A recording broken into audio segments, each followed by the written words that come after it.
अध्याय 20। Lord William Bentinck. दीर्घ उत्तरीय प्रश्न। प्रश्न 100। विलियम बेंटिक के आर्थिक, प्रशासनिक, न्याय, शिक्षा, सामाजिक तथा सार्वजनिक सुधारों का वर्णन कीजिए, अथवा विलियम बेंटिक के कार्यों का वर्णन कीजिए, अथवा लॉर्ड विलियम बेंटिक के सुधारों की समीक्षा कीजिए। उत्तर। 1828 ईस्वी में लॉर्ड विलियम बेंटिक भारत का गवर्नर जनरल बनकर आया। बेंटिक बड़ा ही उदार तथा सुधारवादी व्यक्ति था। वास्तव में वह प्रथम गवर्नर जनरल था जिसने ब्रिटिश ईस्ट इंडिया कंपनी को लाभ पहुंचाने के साथ साथ भारतीय जनता के कल्याण एवं सुख का भी पर्याप्त ध्यान रखा। उसका दृढ़ विश्वास था कि एक अच्छे तथा कुशल प्रशासक का मुख्य कर्तव्य प्रजा के कल्याण का सर्वाधिक ध्यान रखना है। इस आदर्श का अनुसरण करते हुए उसने अपने कार्यकाल में अनेक सामाजिक, प्रशासनिक एवं आर्थिक सुधार किए। लॉर्ड विलियम बेंटिक के सुधार। प्रथम, आर्थिक सुधार। बेंटिक के आने से पूर्व कंपनी बहुत दिनों तक देशी राजाओं के साथ युद्ध करने में व्यस्त रही। इससे कंपनी को बहुत क्षति उठानी पड़ी तथा उसके कोष को बहुत भारी धक्का लगा। अतएव बेंटिक ने कंपनी की आय में वृद्धि तथा व्यय में कमी करने के लिए निम्नलिखित आर्थिक योजनाएं चलाई। पहली, सैनिक तथा असैनिक नौकरियों में खर्च की कमी तथा बचत। बेंटिक ने सैनिक तथा असैनिक नौकरियों में खर्च की कमी करके लगभग 1.5 करोड़ रुपए की बचत की। इससे पहले उसने असैनिक नौकरों के भत्ते काट दिए और वेतन कम कर दिए। दूसरा, अनावश्यक पदों की समाप्ति। लॉर्ड विलियम बेंटिक ने अनेक ऐसे पदों को समाप्त कर दिया जिसके बिना भी कार्य चलाया जा सकता था। इससे पर्याप्त धनराशि की बचत हुई। तीसरा, न्याय विभाग में व्यय की कमी। विलियम बेंटिक प्रांतों के दौरे तथा अपीलीय न्यायालयों को व्यर्थ समझता था जिन पर अनावश्यक रूप से व्यय किया जाता था। अतः उसने दौरा तथा अपीलीय न्यायालय समाप्त कर दिए। चौथा, अफीम के व्यापार की उत्तम व्यवस्था करना। इन दिनों मालवा, बिहार तथा बनारस में अफीम का उत्पादन बहुत अधिक होता था। पुर्तगाली व्यापारी इस अफीम को खरीदकर चीन तथा पूर्वी द्वीप समूह आदि देशों में जाकर बेचते थे तथा काफ़ी पैसा कमाते थे। बेंटिक ने अब लाइसेंस देने की प्रणाली को प्रचलित करके पुर्तगाली व्यापारियों को बीच से हटाने का प्रयास किया। इसके साथ साथ अफीम भेजने के मार्ग को भी बदल दिया और अब बंबई के बंदरगाह से अफीम भेजने की व्यवस्था की गई। इससे अंग्रेजी कंपनी को बहुत अधिक लाभ हुआ। पांचवा, जागीरों तथा रियासतों का अपहरण। बहुत सी रियासतों तथा जागीरों को जब्त करके भी बेंटिक ने कंपनी की आय में वृद्धि की। जब किसी जागीर या रियासत के मालिक की मृत्यु हो जाती थी और उसके कोई पुत्र नहीं रहता था तो तब उस जागीर अथवा रियासत को जब्त कर लिया जाता था। छठा, कर मुक्त भूमि पर कर लगान। हिंदू तथा मुसलमान राजाओं ने बहुत सी जमीन लोगों को माफी में दे दी थी। यह जमीन बिना लगान की थी। इससे कंपनी को कोई लाभ नहीं होता था। इस प्रकार की भूमि बहुत अधिक थी। अतः बेंटिक ने इस प्रकार की भूमि की जांच पड़ताल करवाई तथा उस पर कर लगा दिया। इस प्रकार लगभग 30 लाख रुपए वार्षिक कंपनी को लाभ होने लगा। 7वां, लगान की लाभ कार्य व्यवस्था। लगान की वसूली में बड़ी अव्यवस्था थी। बंगाल में लगान वसूल नहीं किया गया था। बेंटिक ने बंगाल के सभी लगान को वसूल करवाया। जो भूमि बिना लगान के पड़ी हुई थी उस पर लगान लगाया गया। बेंटिक ने मद्रास में रैयतवाड़ी प्रथा लागू की और आगरा प्रांत में 3 वर्ष तक स्थायी प्रबंध किया। इससे कंपनी की आय में काफ़ी वृद्धि हुई। लॉर्ड विलियम बेंटिक के इन कार्यों का परिणाम यह निकला कि यहाँ कंपनी को पहले 1 करोड़ रुपए वार्षिक की हानि होती थी, वहाँ अब उसे 1.5 करोड़ रुपए वार्षिक का लाभ होने लगा। द्वितीय, प्रशासन संबंधी सुधार। पहला, भारतीयों को उच्च पदों पर नियुक्त करना। लॉर्ड कॉर्नवालिस ने भारतीयों को उच्च पदों पर नियुक्त करने पर प्रतिबंध लगा दिया था। उसे भारतीय अधिकारियों का विश्वास नहीं था। कंपनी के साम्राज्य में पहले से बहुत वृद्धि हो गई थी। उसके लिए अधिक अधिकारियों तथा कर्मचारियों की आवश्यकता थी। अब केवल अंग्रेज अधिकारियों से काम नहीं चल सकता था। दूसरे, भारतीय अंग्रेजों से कम वेतन पर भी काम करने के लिए तैयार हो जाते थे। अतः बेंटिक ने भारतीयों को भी उच्च पदों पर नियुक्त करना प्रारंभ कर दिया। उनको डिप्टी मजिस्ट्रेट तथा डिप्टी कलेक्टरों के पदों पर नियुक्त किया जाने लगा। इससे कंपनी के व्यय में भी बचत हुई। दूसरी, भूमि व्यवस्था में सुधार। आगरा का प्रदेश लॉर्ड वेलेस्ली के समय से ही कंपनी के अधिकार में आ चुका था और उत्तरी पश्चिमी सीमा प्रांत के नाम से उसका एक सूबा बना लिया गया था। 1822 ईस्वी में उस प्रांत में भूमि का बंदोबस्त प्रारंभ हुआ। 1833 ईस्वी में बेंटिक के समय में काम पूरा हुआ। बंदोबस्त 3 वर्ष के लिए किया गया। प्रत्येक स्थान की विशेष स्थिति को ध्यान में रखकर यह प्रबंध किसानों, जमींदारों अथवा संपूर्ण ग्राम निवासियों से मिलकर किया गया।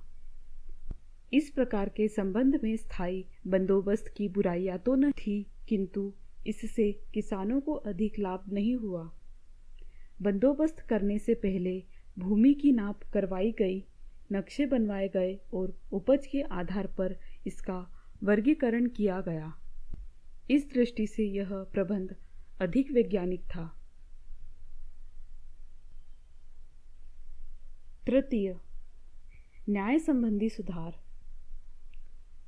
लॉर्ड कॉर्नवालिस ने ईस्ट इंडिया कंपनी की प्रशासनिक व्यवस्था का आधार तैयार किया था और इस समय भी वह प्रशासनिक व्यवस्था चल रही थी, परंतु अब इस व्यवस्था में, विशेषकर न्यायिक व्यवस्था में, अनेक दोष दिखाई दे रहे थे।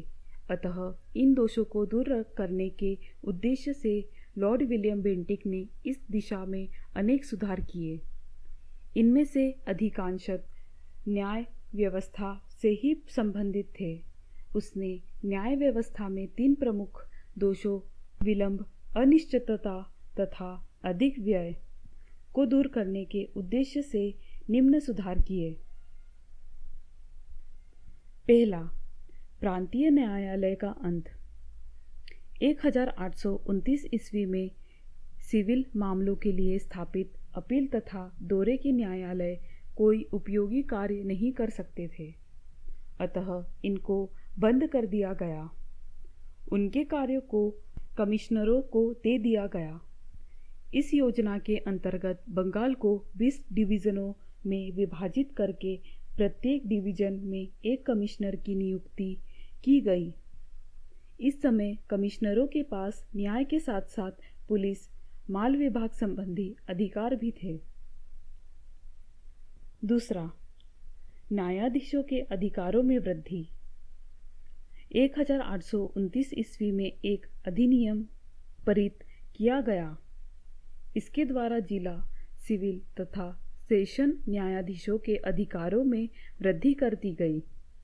अब उन्हें अनेक फौजदारी मुकदमों के अधिकार भी दिए गए। अब उन्हें 2 वर्ष तक सश्रम कठोर दंड देने का अधिकार था। तीसरा, देशी भाषाओं को न्यायालय की भाषा का पद देना। यद्यपि भारत में मुगलों का शासन बहुत वर्षों पहले ही समाप्त हो चुका था, परंतु अभी भी फारसी और न्यायालय की भाषा होने का गौरव प्राप्त था। अब इस भाषा को न तो न्याय करने वाले और न ही प्राप्त करने वाले सरलता से समझ पाते थे तथा इसकी उपयोगिता पूर्ण रूप से समाप्त हो चुकी थी। इस कारण अब फारसी के स्थान पर देशी भाषाओं के न्यायालय की भाषा का स्थान प्राप्त किया गया।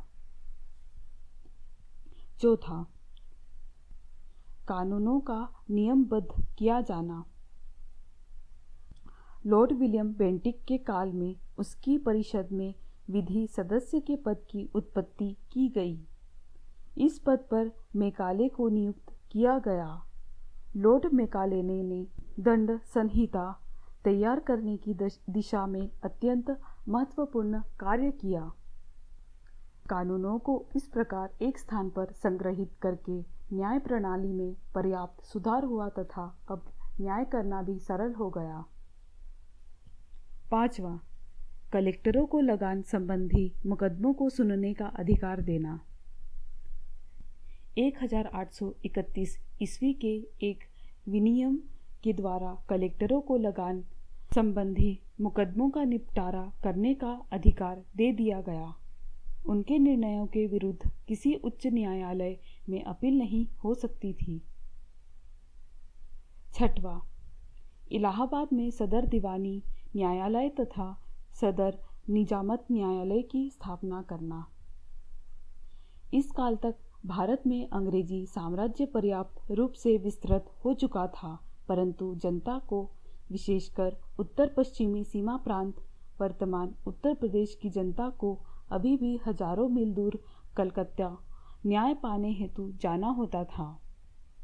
बेंटिक ने जनता के इस कष्टों को अनुभव किया और उनको दूर करने के विचार से इलाहाबाद में एक पृथक सदर दीवानी अदालत तथा एक सदर निजामत न्यायालय की स्थापना की।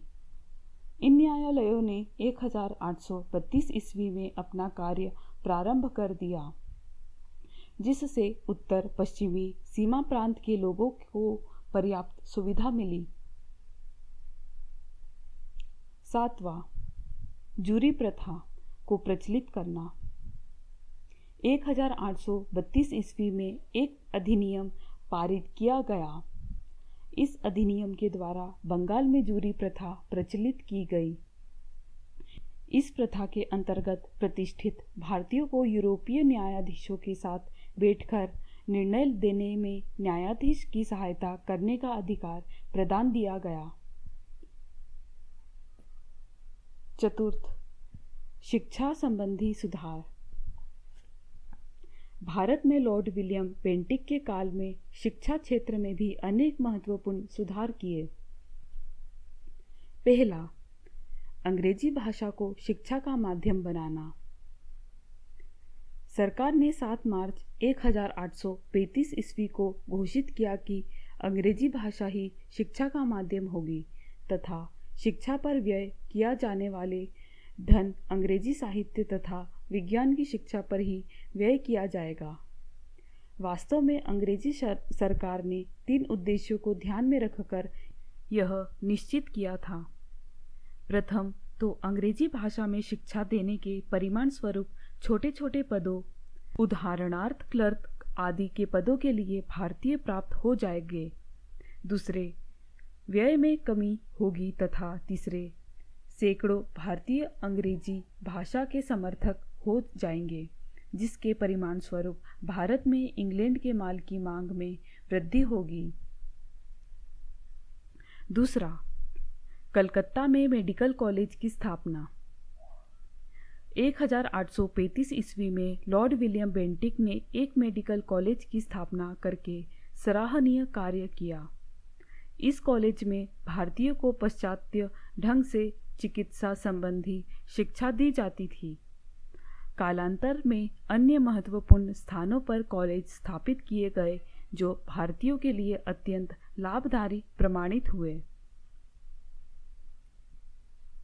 पंचम, सामाजिक सुधार। इन सुधारों को विलियम बेंटिक ने मानवीय विचारों से प्रेरित होकर ही किया था। उसने भारतीय समाज में व्याप्त निम्नलिखित दोषों को दूर किया। पहला, सती प्रथा का निषेध। हिंदुओं में सती प्रथा प्राचीन काल से चली आ रही थी। इसके अनुसार विधवा होने वाली स्त्री को जीवित ही अपने पति के साथ जल जाना होता था। राजा राम मोहन राय जैसे प्रबुद्ध भारतीय सुधारकों ने विलियम बेंटिक को इस प्रथा को अवैध कर घोषित करने की प्रेरणा दी। 1829 ईस्वी में उसने एक नियम बनाकर इस पर पूर्ण नियंत्रण लगा दिया। इस प्रथा के विरुद्ध कानून बनाकर घोषित किया गया कि जो भी कोई किसी स्त्री को सती होने के लिए प्रेरित करेगा अथवा उसे सती होने के लिए बाध्य करेगा तो उसे मृत्युदंड दिया जाएगा। दूसरा, ठगों का दमन। विलियम बेंटिक ने ठगों का दमन करने का निश्चय किया। उसने कर्नल स्लीमन को ठगों के विरुद्ध कार्यवाही करने के लिए नियुक्त किया। स्थानीय रियासतों को भी इस अभियान में सम्मिलित होने के लिए आमंत्रित किया गया। उसने 1500 के लगभग ठगों को बंदी बना ली। अनेक ठगों को फांसी दे दी गई। कुछ ठगों को बंदी गृह में डाल दिया गया। बंदियों के चरित्र सुधार के लिए बेंटिक ने जबलपुर में एक औद्योगिक विद्यालय की स्थापना की। वहां उन्हें सम्मानपूर्वक जीविका कमाने की शिक्षा दी गई। इस प्रकार बेंटिक ने ठगों का अंत कर दिया। तीसरा, प्रेस के प्रति दृष्टिकोण। समाचार पत्रों के प्रति बेंटिक की नीति उदार थी। वह प्रेस की असंतोष से रक्षा का अभिद्वार मानता था। 1835 ईस्वी में उसने प्रेस के नियंत्रण हटा दिया और स्वतंत्रता प्रदान कर दी। चौथा, कन्यावध पर प्रतिबंध। इन दिनों राजस्थान के कुछ कबीलों में अत्यंत घृणास्पद तथा निर्मम प्रथा प्रचलित थी कि वे अपने यहाँ कन्या का जन्म होते ही उसका वध कर देते थे। लॉर्ड बेंटिक ने इस प्रथा पर प्रतिबंध लगाकर इसका उल्लंघन करने वाले को प्राण दंड देने की व्यवस्था की। पांचवा, नरबलि का निषेध। उड़ीसा की कुछ असभ्य जातियां अपने देवी देवताओं को प्रसन्न करने के लिए नरबलि दिया करती थी। बेंटिक ने इस प्रकार के कार्य करने वालों के लिए उसी प्रकार की दंड व्यवस्था की जैसे हत्यारों को दी जाती थी। छठवां, दास प्रथा का निषेध।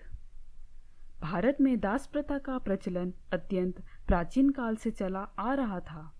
लोग भूखमरी से बचने तथा ऋण चुकाने के लिए अपने बच्चों को और कभी कभी स्वयं को बेच दिया करते थे। 1832 ईस्वी में बेंटिक ने एक कानून बनाकर दास प्रथा का निषेध कर दिया।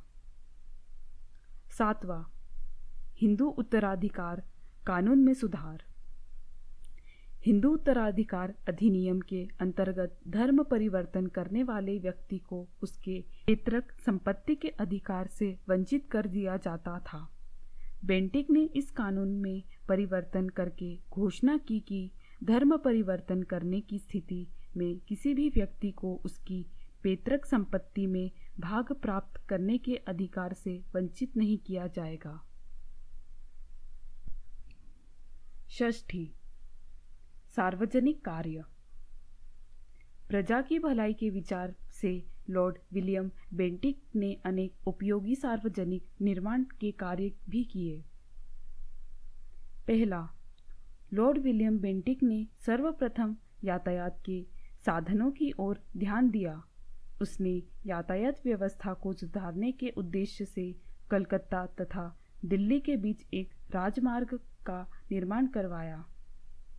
इसके अतिरिक्त बम्बई तथा आगरा के मध्य एक अन्य राजमार्ग का निर्माण करवाया।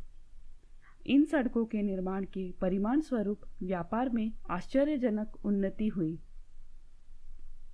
दूसरा, तत्कालीन उत्तर पश्चिमी सीमा प्रांत वर्तमान उत्तर प्रदेश में सिंचाई के लिए नहरों की बहुत आवश्यकता थी। अतः लॉर्ड विलियम बेंटिक ने इस प्रांत में अनेक नहरों का निर्माण करवाया। तीसरा, इस काल में गंगा नदी में भाप से चलने वाले जहाज़ों का प्रयोग किया जाने लगा। इन जहाजरानी के परिणाम स्वरूप भारत से देश तथा विदेश का खूब व्यापार होने लगा तथा जनता समृद्धिशाली होने लगी। बेंटिक ने अपने कार्यकाल में अनेक महत्वपूर्ण सुधार किए थे। निःसंदेह उसके अधिकांश सुधार आर्थिक उद्देश्यों से ही प्रेरित थे, परंतु उससे जनता के सुख और शांति में भी वृद्धि हुई। लघु उत्तरीय प्रश्न।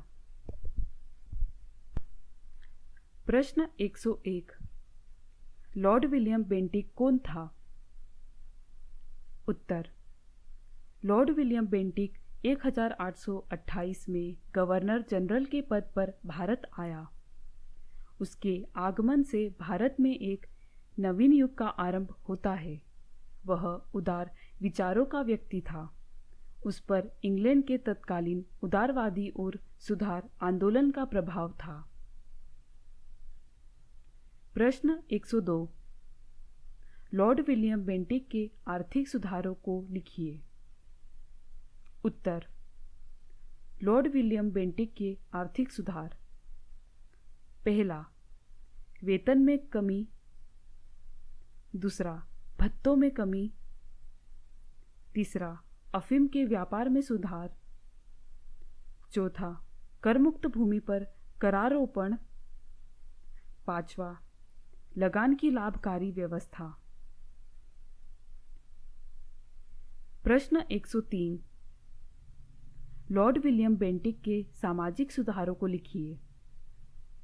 उत्तर, लॉर्ड विलियम बेंटिक के सामाजिक सुधार। पहला, सती प्रथा का अंत। दूसरा, ठगी को समाप्त करना। तीसरा, प्रेस के प्रति उदार दृष्टिकोण। चौथा, बाल हत्या तथा मानस बलि का निषेध। पांचवा, दास प्रथा का अंत। छठा, धर्म परिवर्तन की सुविधा। प्रश्न 104। विलियम बेंटिक के न्यायिक सुधारों को लिखिए। उत्तर, विलियम बेंटिक के न्यायिक सुधार। पहला, प्रांतीय न्यायालयों की समाप्ति। दूसरा, मजिस्ट्रेटों के अधिकारों में वृद्धि। तीसरा, भारतीयों को नियुक्त करना। चौथा, जूरी प्रथा का अंत करना। पांचवा, देशी भाषाओं को न्यायालयों में स्थान देना। छठा, इलाहाबाद में उच्च न्यायालयों की स्थापना। वस्तुनिष्ठ प्रश्न। सही विकल्प चुनिए। पहला, बेंटिक ने प्राच्य स्वेच्छाचारिता में अंग्रेजी स्वतंत्रता की भावना को भर दिया। यह कथन किसका है? अ, लॉर्ड डलहौजी। ब, लॉर्ड मेकाले। स, Lord Curzon. The, Lord Ripon. दूसरा, विलियम बेंटिक ने सती प्रथा का अंत कब किया? अ, 1828 ईस्वी। ब 1829 ईस्वी, स 1830 ईस्वी, द 1831 ईस्वी। तीसरा, विलियम बेंटिक ने प्रेस से नियंत्रण कब हटाया? अ 1835 ईस्वी, ब 1836 ईस्वी, स 1837 ईस्वी, द 1838 ईस्वी। चौथा, विलियम बेंटिक ने दास प्रथा पर पाबंदी कब लगाई? अ 1830 ईस्वी, ब 1831 ईस्वी, स 1832 ईस्वी, द 1833 ईस्वी। उत्तर, पहले का ब, दूसरे का ब, तीसरे का अ, चौथे का स।